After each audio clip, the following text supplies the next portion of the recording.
আজকে না বানিয়েছিলাম একদম সহজ কিন্তু দারুণ টেস্টি একটা ভেজ পাফ। এত ঠান্ডা পড়েছে, এই দেখো না বাটারটাও একদম জমে গিয়েছিল। তাই প্রথমে ওটাকে একটুখানি গরম করে নিয়েছিলাম। এরপর ফ্রাইং প্যানে দিয়ে দিলাম সর্ষের তেল।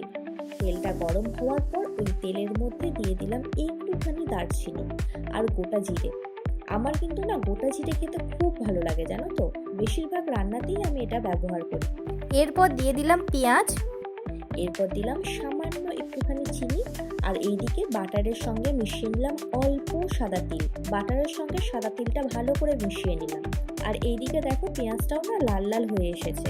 এরপর এর মধ্যে দিয়ে দিলাম ক্যাপসিকাম আর টমেটো। এরপর দিয়ে দিলাম অল্প নুন, আদা রসুনের পেস্ট, লঙ্কার গুঁড়ো আর হলুদ গুঁড়ো। এগুলো ভালো করে কষিয়ে নিলাম। এই পুরটাই কিন্তু এই ভেজ পাফের প্রাণ। এদিকে গ্যাসে একটা এরকম বাটিতে গরম জল বসিয়ে দিলাম, তার উপরে এরকম ফুটো ফুটো একটা থালা চাপিয়ে দিয়েছিলাম। এরপর এই পাউরুটির সাইডগুলো কেটে নিয়ে এগুলোকে ভাপে বসিয়ে দিলাম।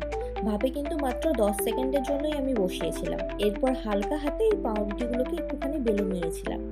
এরপর এই মাঝে এই কষানো পুরটা আর একটুখানি চিজ দিয়ে দিয়েছিলাম। চিজটা পুরোটাই অপশনাল, তোমরা চাইলে দিতেও পারো, না দিতেও পারো। এরপর সাইডে হালকা এরকম জল লাগিয়ে হাতের সাহায্যে সুন্দর করে মুড়িয়ে নিয়েছিলাম। দেখো দেখতে কিন্তু ঠিক এই রকম হবে। এরপর এর ওপর বাটার ব্রাশ করে এয়ার ফ্রায়ারে 200 ডিগ্রিতে 17 মিনিটের জন্য আমি দিয়েছিলাম, কিন্তু আসলে এটা 12 মিনিট হলেই যথেষ্ট। শুধু মাঝখানে একবার এটা না বের করে একবার উল্টে দেবে। এবার বলি, যাদের এয়ার ফ্রায়ার নেই তারা গ্যাসে ফ্রাইং প্যানে হালকা করে বাটার দেবে, বাটার দিয়ে এগুলোকে না সেঁকে নেবে।